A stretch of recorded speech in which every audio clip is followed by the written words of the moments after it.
Hello and thanks for joining us from our studios in Israel.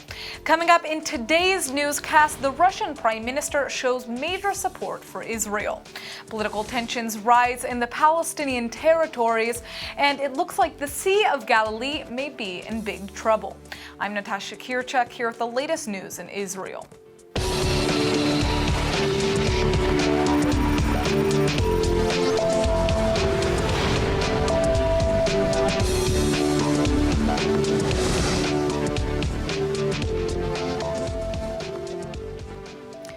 Russian Prime Minister Dmitry Medvedev is coming to Israel later this week, and he has several interesting things to say ahead of the state visit.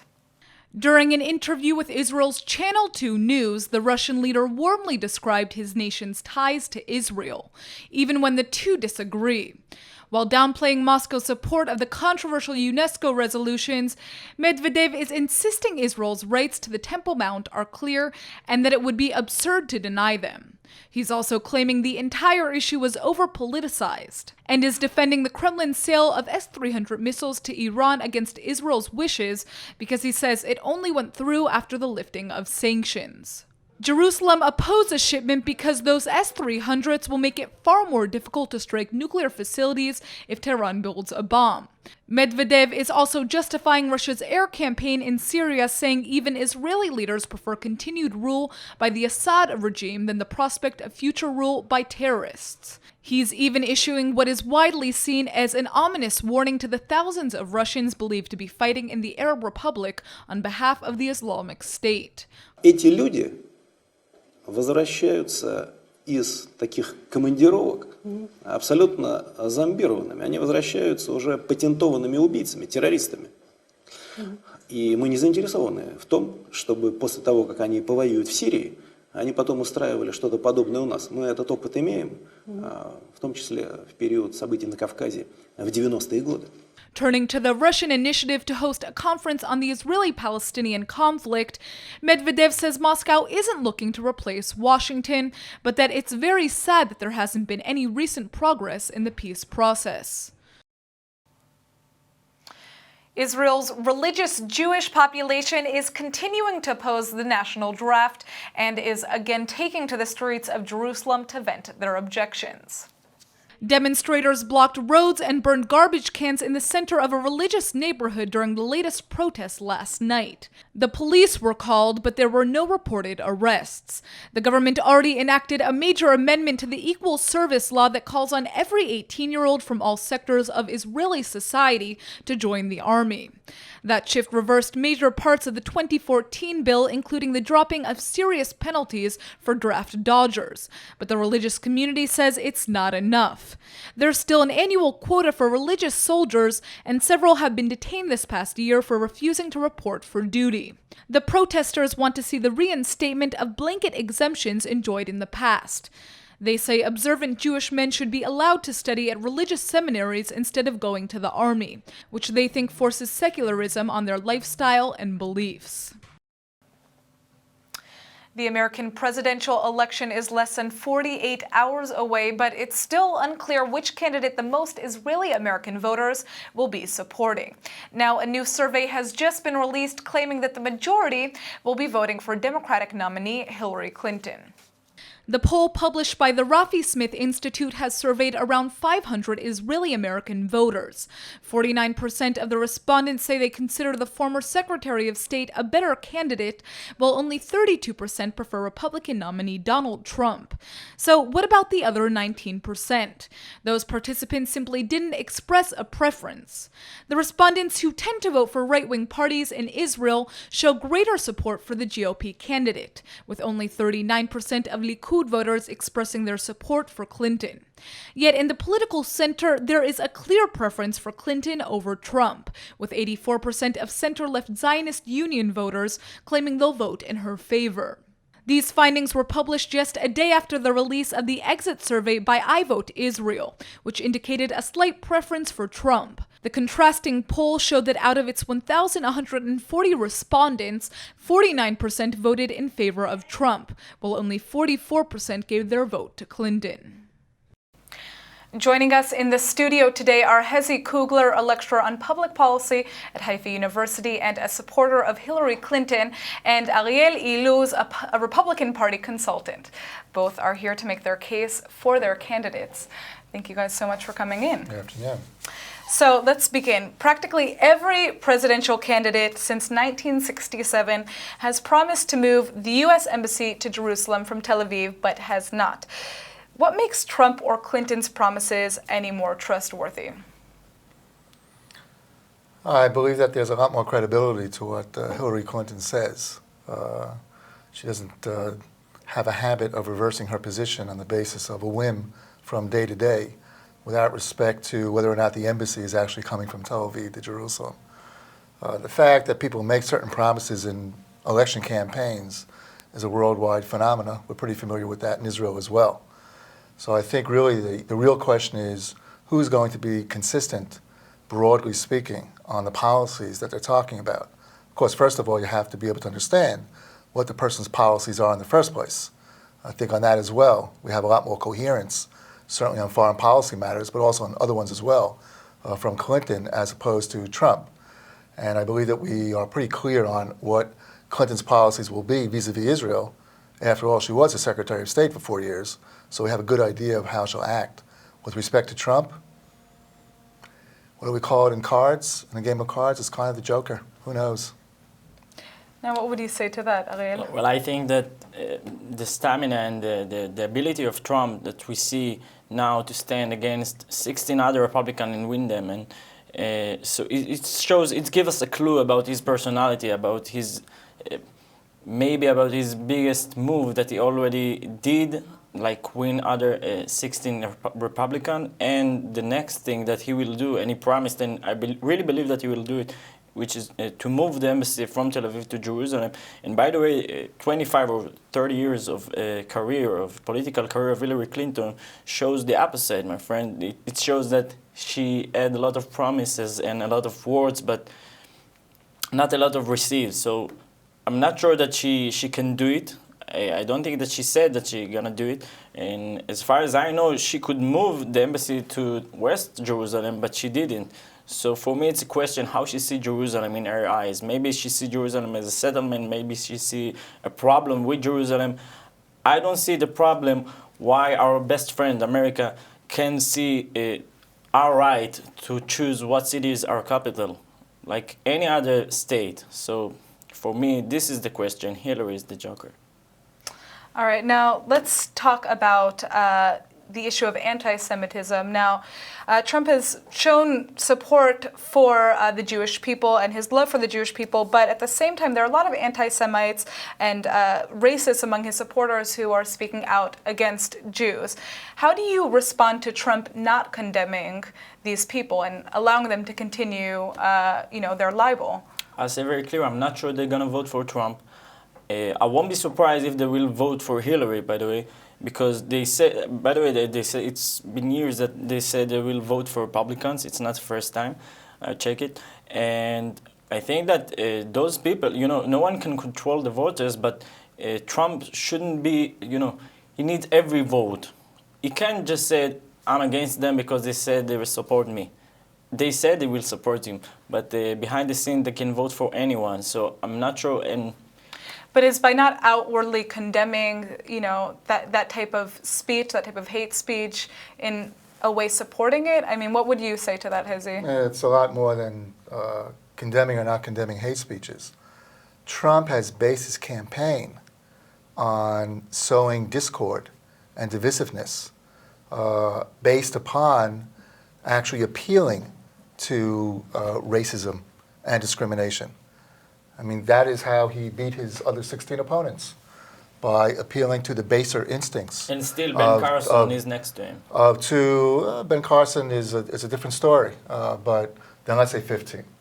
And by ostracizing and demonizing and demeaning immigrants just for the fact of their ethnic backgrounds, this is out-and-out racism. His own leaders in the Republican Party have characterized statements that have been made by him. In particular, for example, what he said about an American-born judge who have parents who were born in Mexico as simply the definition of racism.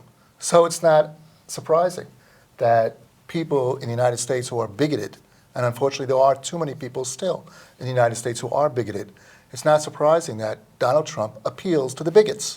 Now, let's talk a little bit about the issue of immigration and refugees. Now, there's a lot of discourse over bringing more Muslim immigrants from Syria, refugees from Syria and from the Middle East into the United States. And Trump has been very strongly against that for the most part, whereas Clinton has supported almost increasing. And we're also seeing from Israel a lack of interest or desire to bring these refugees in as well. But for American Jews, many of which who have parents and grandparents that were once refugees themselves, that type of policy that Trump has been fighting for is kind of divisive, right? So what would you say to the people, the Jewish people who are considering voting for Hillary Clinton or for Trump and are worried about that? I think, and Donald Trump has said that that a state without the borders is not a state. And by the way, I can ask the same thing because Hillary Clinton is now part of the Obama administration. Why, if she said that she willing to take the Syrian into the United States, why she didn't do it yet? She could. Why she didn't open the borders yet? She could.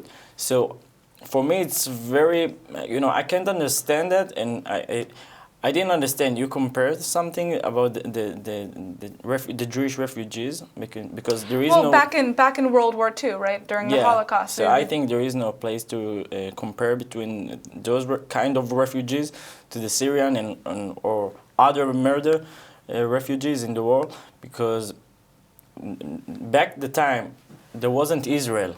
Now there is Israel, there is United States, and there is the relationship between them. Now I expect for something different than our friends.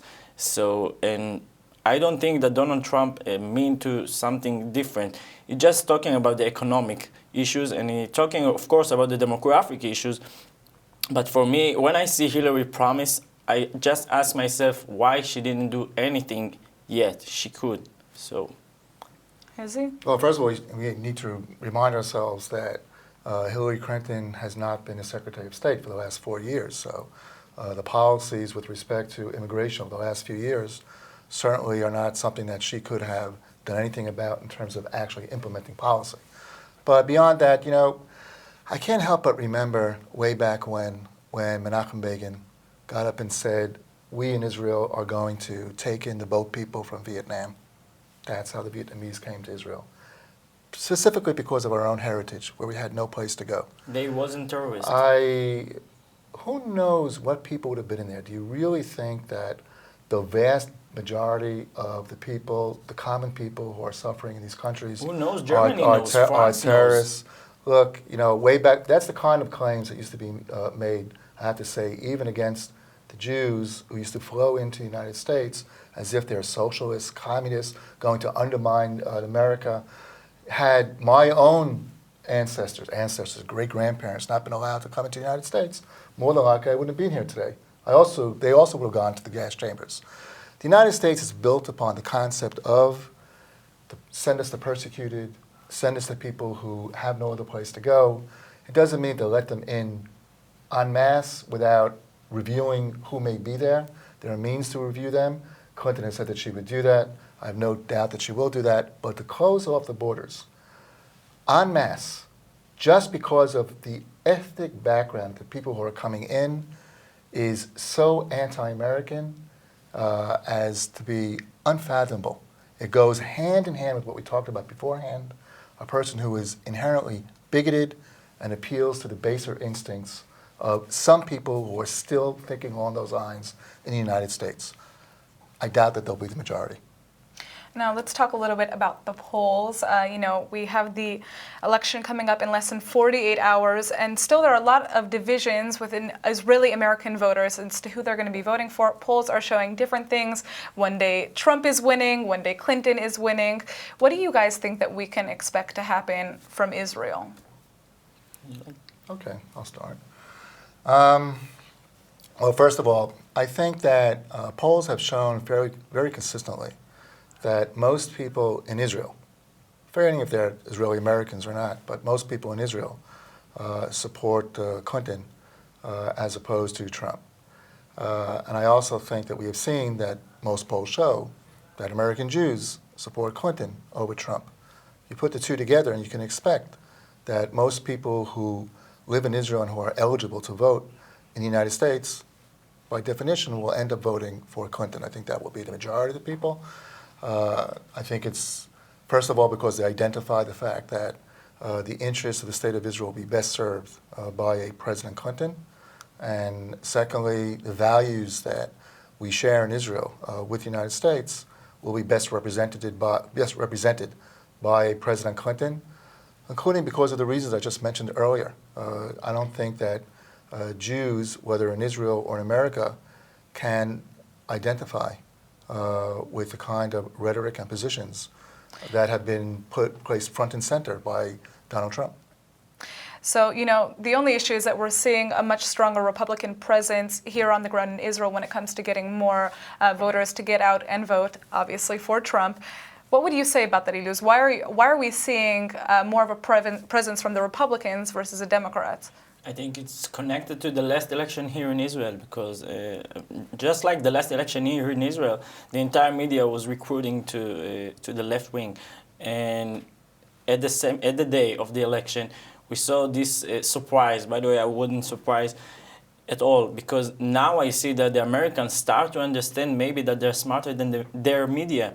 You can see that Hillary she can't even fill a room. She needs stars like Beyonce, like Pharrell Williams, like Jay-Z, to fill a room. And I can understand those people in the United States that doesn't feel the same passion like she needs to show. Because when you see Hillary Clinton now, it seems like she lost her base. It doesn't look, well, Chezi talked, and it seems like he talking about a winning campaign or winning race, and it doesn't look like a winning race. It looks like Hillary start to understand that maybe the ground under her feet, sorry for that, that the ground under her feet start to shake, and maybe it's because the FBI investigation, because I think now the people in the United States start to understand that Donald Trump can do things. Donald Trump, it's not just words. Donald Trump, it's not just promises. He have a record of success, record of businesses, and that's what they need. Because in Israel, we're talking about issues and not about the economic issues like the Americans, and this is the important thing for them. We see different the election in Israel. The Israeli look at the election and they think about Jerusalem, about United Jerusalem, about the embassy in Jerusalem. But the American care about their job, about losing their job. The American cares about, like I said, economic issues. All right, guys. Well, thank you so much for coming in. Tomorrow is the last day before the election, so we'll have some more representatives back here in the studio, and I guess we'll just have to wait and see what happens. Okay. Thank you very much. Thank you. Well, most of the world is heavily focused on the American presidential elections. Here in the Middle East, the Palestinian political situation is causing major concern. Over the past couple of weeks, tensions have been rising in the West Bank as the future of Palestinian politics remain in limbo, and lots of clashes are breaking out in the region. A series of violent clashes have broken out between Palestinian security forces and local gunmen in Balata, the West Bank's largest refugee camp. Palestinian President Mahmoud Abbas's party views the camp as one of the largest sources of opposition to his power. And early last week, heavily armed Palestinian police came to the camp in search of a handful of criminals. كان وضع متوتر وحالة غليان، إطلاق نار عشوائي، إطلاق نار على المنازل، على المواطنين، إصابة مواطنين عزل، حصلت اشتباكات مع المواطنين. After 6 hours of raging gunfire, the security squad was eventually forced to withdraw from the area empty-handed. The Balata camp is home to nearly 30,000 people, almost all of which are refugees from the 1948 War of Independence that led to the formation of the Israeli state. The camp is one of the most destitute locations in the West Bank, and over the decades, the population has grown more and more angry over the camp's poverty and marginalization. Back when Yasser Arafat was a Palestinian leader, most of that frustration was directed at Israel. But now the majority of the wrath is being aimed at current President Abbas and his failure to keep his promises. And the leader is worried.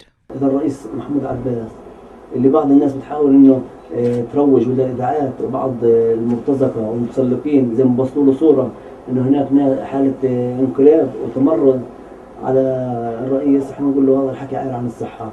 إذا الرئيس بوفد إلنا وفد من قبل الرئاسة يكون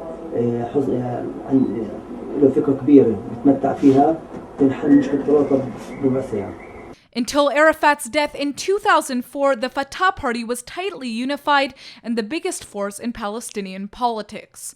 That's changed in recent years because discontent has grown with the party's consistent failure to gain an independent Palestinian state, and competing factions have emerged. One of Abbas's biggest rivals is 55-year-old Mohammed Dakhlan, a former Fatah security chief. Dakhlan was born in a Gaza camp himself and has always had lots of support among Palestinian refugees. In Balata, his support is even stronger because he makes lots of charitable donations to the camp. As tensions rise in the West Bank refugee camps, Dakhlan and the leaders of other factions see an opportunity to consolidate their power within the party. أنا أرى أنها مجرد مناكفة من قبل هؤلاء الشباب لا يعرفون من هو محمد دحلان أو يسمعون عنه. لا يوجد ومن خلال ما سمعت منهم أنه لا تربطهم به أي علاقة، وإنما يريدون أن يغضبوا السلطة والأخ الرئيس أبو مازن في أنهم يهتفون لمحمد دحلان. لا أرى أن هناك ظاهرة في مخيم بلاطة تحمل اسم أو تيار يحمل اسم محمد الدحلان.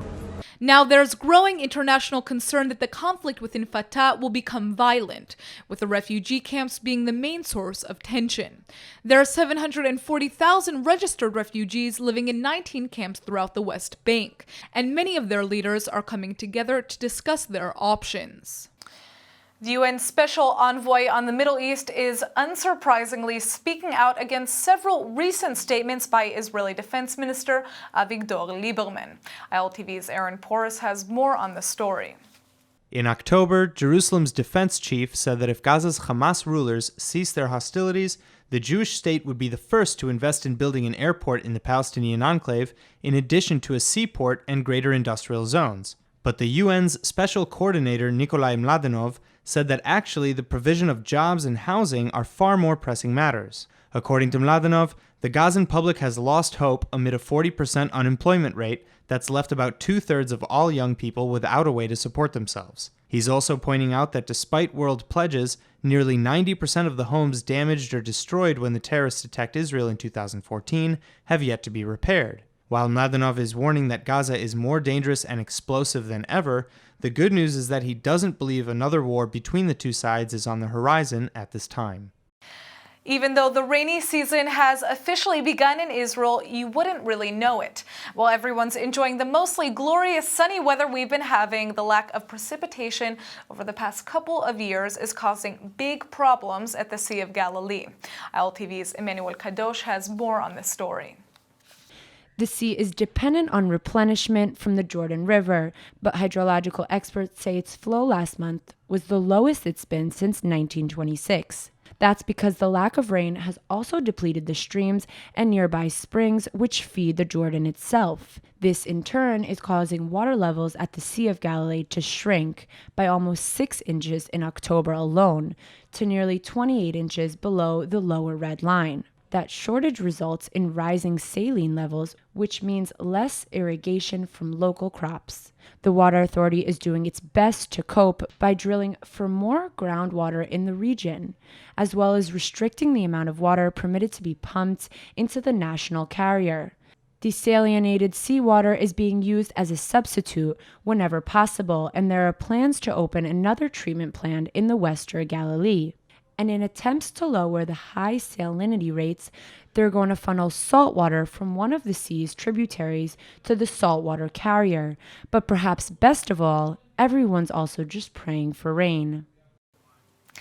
And now for our Hebrew word of the day. Between the election, the climate, or your college exams, things can become overwhelming and crazy. So today's word is maslul, meaning track, to remind you to keep focused. A maslul could be in the supermarket or it could be in your 5-year plan. Either way, don't get too distracted. Try to have a one maslul mind. So even if you're wandering in your maslul on the road or a satellite falls off its maslul in space, remember to roll with the punches, stay focused, and that everything can be fixed. All right, let's go ahead and take a look at the weather forecast. ILTV's weather forecast is sponsored by Adopt a Savta, taking care of Israel's lonely Holocaust survivors. Tonight should be clear to partly cloudy with a low of 59 degrees Fahrenheit or 15 Celsius. Tomorrow will be windy, but with a pleasant rise in temperatures to a high of 75 or 24 degrees Celsius. All right, everybody, that's it for today's news. Today's exchange rate is 3.79 shekels to the American dollar. Remember to sign up for our daily newsletter at iltv.tv. Thanks for watching and see you tonight.